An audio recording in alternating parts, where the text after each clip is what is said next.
శ్రోతలందరికీ నమస్కారం. ఇప్పుడు వినబోయే కథ పేరు లవ్ స్టోరీ. రచించిన వారు అమృతపాణి గారు. కథ విందాము.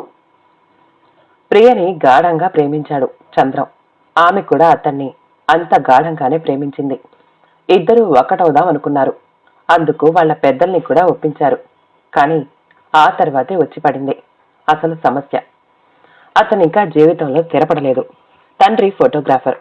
ఏ ఉద్యోగం దొరక్క తండ్రికి అసిస్టెంట్ గా ఉంటున్నాడు. తండ్రి ఇచ్చే పాకెట్ మనీ తప్పిస్తే అతనికి స్థిర ఆదాయం అంటూ లేదు.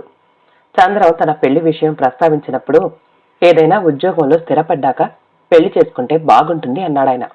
కానీ చంద్రం మంకుపట్టు పట్టడంతో ఒప్పుకోక తప్పలేదు ఆయనకి. ఇక ప్రియా విషయానికొస్తే ఆమె తల్లి పేరు చంద్రముఖి. స్కూల్ టీచర్గా పనిచేస్తోంది. భర్త పోవడంతో ప్రియకి తనే తల్లి తండ్రి అయి అల్లారు ముద్దుగా పెంచింది. టీచర్ ట్రైనింగ్ కోర్సులో చేర్పించింది. ప్రియ తన పెళ్లి ప్రస్తావన తెచ్చినప్పుడు, నువ్వు చిన్నదానివేం కాదు, వివాహం విషయంలో నీ అభిప్రాయాలు నీకుండడంలో తప్పులేదు అందామె. అయితే ఒప్పుకున్నట్టేనా అంది ప్రియ. ఒప్పుకున్నట్టే, కానీ మీ ఇద్దరూ లైఫ్లో ఇంకా సెటిల్ అవ్వలేదు. పెళ్ళయ్యాక ఎలా బ్రతుకుదామనుకుంటున్నారు అంటూ ప్రశ్న వేసింది. ఎలాగో అలాగా బ్రతుకుతాం కానీ నీకిష్టమా కాదా చెప్పు అంది ప్రియ కళ్ళనీళ్లు పెట్టుకుంటూ. కూతురి కన్నీరు పెట్టుకుంటే చూడలేకపోయింది తల్లి. సరే, నీ ఇష్ట ప్రకారమే కాని అంది.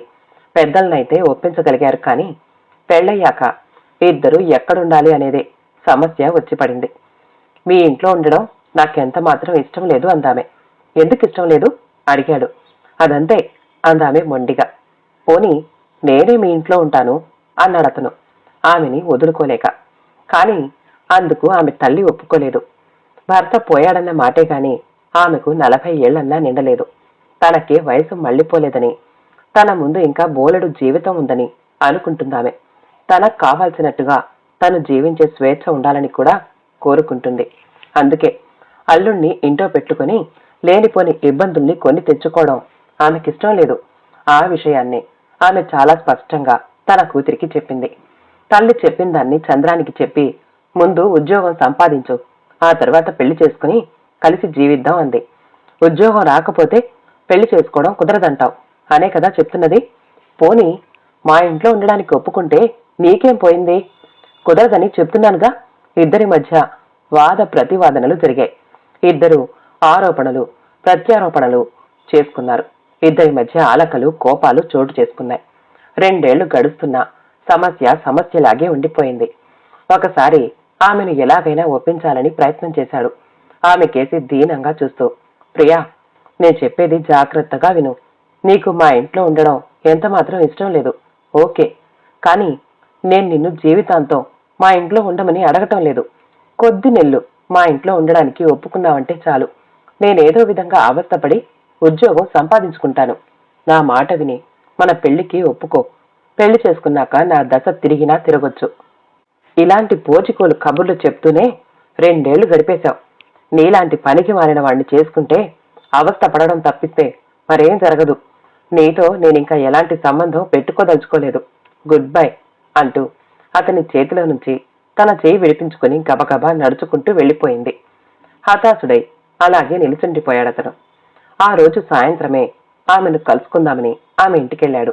కానీ ఆమె ఇంట్లో లేదు. ఆమెకు ఫోన్ చేద్దామని అనేక సార్లు ప్రయత్నించాడు. కానీ రెస్పాన్స్ లేదు. ఆమెను తాను ప్రాణం కన్నా మిన్నగా ప్రేమిస్తున్నానని, ఆమె లేనిదే తను బ్రతకలేనని తెలియజేస్తూ ఉత్తరం రాసి ఎక్స్ప్రెస్ పోస్ట్ లో పంపించాడు. 3 రోజులు గడిచినా జవాబు లేదు. ప్రియా చంద్రాన్ని ఏమాత్రం పట్టించుకోనట్టుగా ప్రవర్తించింది. తను ఎన్నడూ అతన్ని కలుసుకుందామని అనుకోనైనా అనుకోలేదు సరికదా. అతను తనని కలుసుకుందామని వచ్చినప్పుడల్లా ఇంట్లో ఉండి కూడా లేదని చెప్పించింది. ప్రియ తనకి దూరమైనందుకు అతను పరితపించని క్షణం లేదు. రాత్రనక పగలనక ఆమెని గురించి ఆలోచిస్తూ నిద్రాహారాలకు దూరమయ్యాడు. నిద్ర పట్టినట్టే పట్టి గబుక్కున మెలకువ రావడంతో ఆమెను గురించిన ఆలోచనలతో రాత్రంతా గడిపేస్తాడు. అన్నం తిందామని కూర్చుంటాడు. మొదటి ముద్దే గొంతుకి అడ్డుపడుతుంది. ప్రియని గురించిన ఆలోచనలు విడవకపోవడం వల్ల ఆమె నుంచి కలిగిన ఎడబాటు అతన్ని మానసికంగానే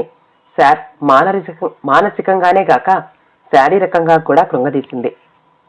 ఊపిరి పీల్చినప్పుడల్లా ఛాతీలో నొప్పొచ్చినట్టు అనిపిస్తుంది.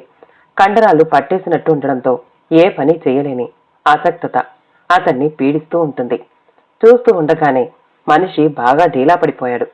ఒకరోజు పొద్దుట తలనొప్పిగా ఉన్నట్టు ఉండడంతో దగ్గరగా ఉన్న కాఫీ హోటల్కి వెళ్ళాడు. మాత్ర వేసుకుని కాఫీ తాగుదామని. హోటల్ ఖాళీగా ఉంది. కిటికీ వారగా ఉన్న టేబుల్ దగ్గర కూర్చుని స్ట్రాంగ్ కాఫీకి ఆర్డర్ ఇచ్చాడు. కాఫీ వచ్చాక మాత్ర వేసుకుని కాఫీ తాగాడు. తలనొప్పి కొద్దిగా తగ్గినట్టు అనిపించింది. తలెత్తి చూశాడు. తనకెదురుగా కొద్ది దూరంలో ఉన్న టేబుల్ దగ్గర కూర్చునుంది ఒక ఆమె. అటువైపుకి తిరిగి కూర్చుంది. Light blue colour chiffon sari కట్టుకుంది. లో నెక్ బ్లౌజ్ వేసుకుంది. పచ్చని మేనిఛాయ, గుండ్రని భుజాలు, వంపులు తిరిగిన నడుము, నల్లటి ఒత్తైన జుట్టు, తల్లో నుంచి తొంగి చూస్తున్న తెల్ల గులాబీ, అందంగా కిందకి వేలాడుతున్న వాలుజడ ఆకర్షణని మరింత పెంచుతోంది. ఆమె తన ప్రియ కాదు కదా? ప్రియ కూడా ఇలానే డ్రెస్ చేసుకుంటుంది. ప్రియ జుట్టు ఇలానే నల్లగా ఒత్తుగా ఉంటుంది.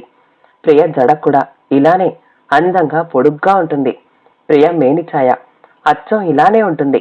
సందేహం లేదు, ఆమె తన ప్రియ అనుకున్నాడు. ఉన్నట్టుండి అతని మనసు ఆనందోత్సాహాలతో ఉరకలు వేయడం మొదలుపెట్టింది. ఒక కొత్త శక్తి అతని శరీరంలోకి ప్రవేశించినట్టు అనిపించింది. ఊపిరి ఏ ఇబ్బంది లేకుండా సులువుగా హాయిగా పీల్చుకోగలుగుతున్నాడు. చుట్టూతా ఉన్న ప్రపంచం ఒక్కసారిగా ఆహ్లాదకరంగా మారిపోయింది. ప్రియా అంటూ ప్రేమగా పిలుస్తూ ఆమె దగ్గరికి వెళ్ళాడు. ఆమె అతని కేసి తిరిగింది. ఆమె ప్రియ కాదు, ప్రియ తల్లి చంద్రముఖి.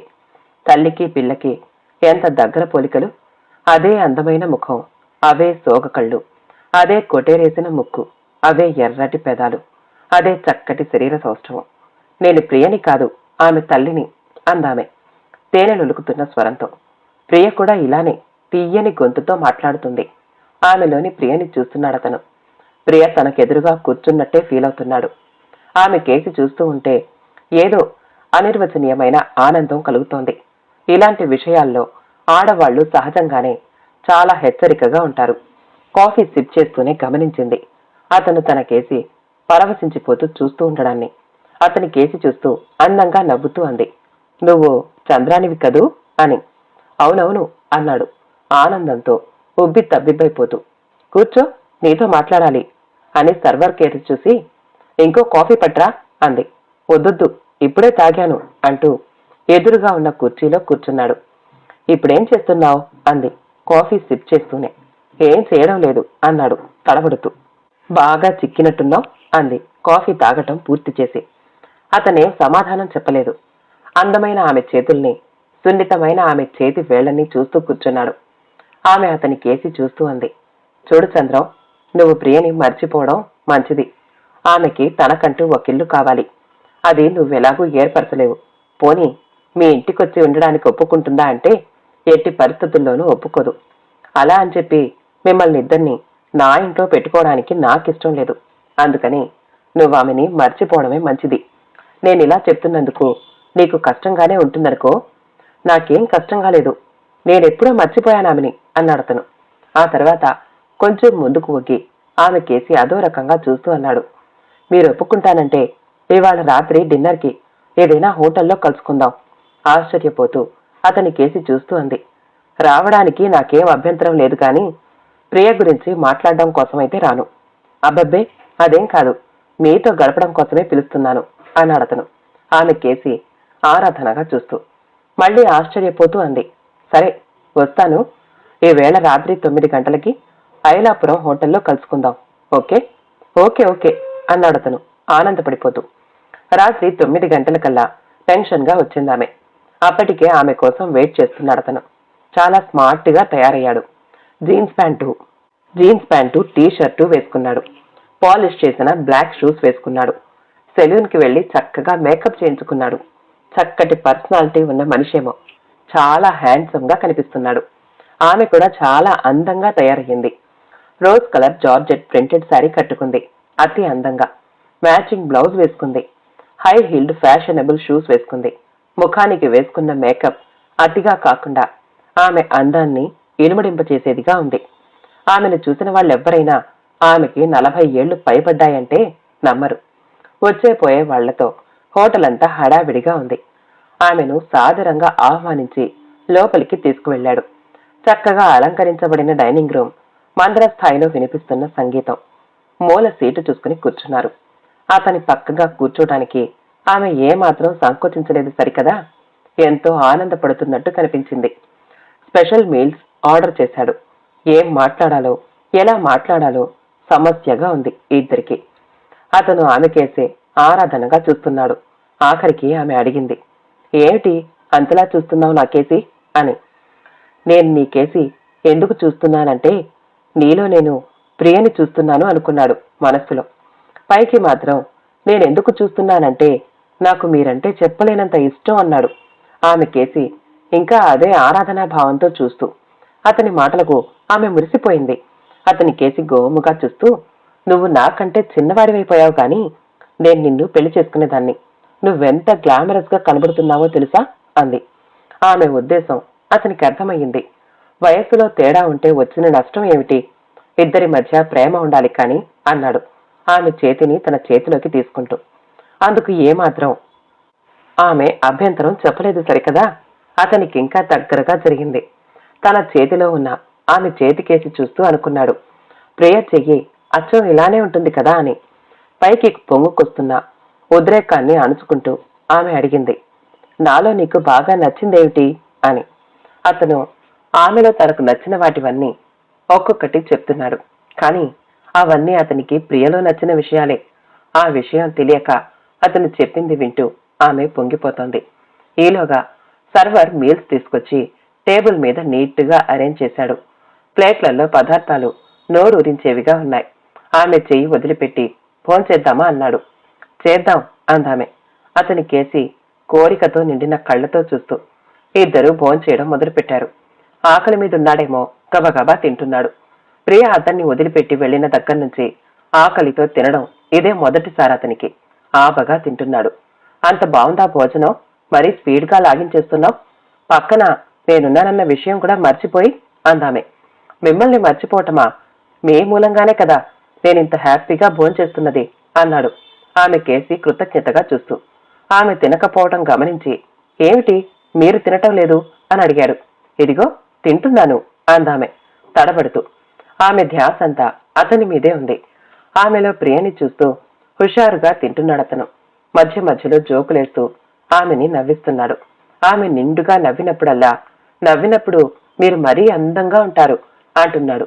నవ్వినప్పుడు ప్రియ ఎంత అందంగా ఉంటుంది అని మనసులో అనుకుంటూ. ఆహా అంటూ అతని కాంప్లిమెంట్కి ఆమె ఉబ్బి తప్పిబ్బైపోతోంది. కాని ఇక్కడే అతను బయటపడిపోయాడు. ఆమెను ఇంకా హ్యాపీగా ఉంచాలనే ఉద్దేశంతో, నిజంగా చెప్తున్నాను, మీరు నవ్వినప్పుడు చాలా చాలా అందంగా ఉంటారు. మీరు నిండుగా నవ్వినప్పుడు మీ ఎడం బొగ్గ మీద సొట్టపడుతుంది. దానికేసి ఎంతసేపు చూసినా తనివి తీరదు అన్నాడు. ప్రియ నవ్వినప్పుడు ఆమె ఎడం బొగ్గ మీద సొట్టపడుతుంది. ఆమెలో ప్రియని చూస్తూ ఆమె బుగ్గ మీద కూడా సొట్టపడినట్టుగా ఊహించుకుంటూ అలా అనేశాడు. డిమ్ లైట్ లో ఆమెని సరిగా గమనించలేకపోవడం వల్ల అలా అన్నాడని చెప్పుకోవడానికి కూడా వీల్లేదు. నియోన్ లైట్లు దగదగా వెలుగుతున్నాయి. అలా అంటూనే ఆమె ఎడం బుగ్గకేసి చూశాడు. బుగ్గ మీద సొట్టలేదు. ఆమె ఆ విషయం పట్టించుకోకుండా ఉంటే బాగుండును అనుకున్నాడు. కాని ఆడవాళ్లు ఇలాంటి విషయాల్లో చాలా సెన్సిటివ్గా ఉంటారు. చూస్తూ ఉండగానే ఆమె ముఖం మీద నవ్వు మాయమయ్యింది. నవ్వినప్పుడు నా బుగ్గ మీద సొట్ట పడుతుందా? అదేం లేదే. ఇన్నాళ్ళు నేను ఆ విషయాన్ని గమనించనే లేదే అంది. ఏం చెప్పాలో తెలియక కంగారు పడ్డాడతను. ఆమె హ్యాండ్ బ్యాగ్ లో నుంచి అద్దం తీసింది. నవ్వినప్పుడు బుగ్గ మీద సొట్ట పడుతుందో లేదో చూసుకుంది. అటువంటిదేమీ కనబడకపోవడంతో గాఢంగా నిట్టూర్చి తల వాల్చుకుంది. అద్దం తిరిగి హ్యాండ్ బ్యాగ్ లో పెట్టి అతన్ని అడిగింది, నవ్వినప్పుడు ప్రియ బుగ్గ మీద సొట్ట పడుతుంది అవునా? అవును అన్నాడు అతను. అతని కేసి పట్టి పట్టి చూస్తూ అంది, నాలో నువ్వు ప్రియని చూస్తున్నావు కాబట్టే నా గురించి అంతలా ఇదైపోతున్నావు. అందరూ అంటూ ఉంటారు ప్రియా నేను ఒక్కలాగే ఉంటామని.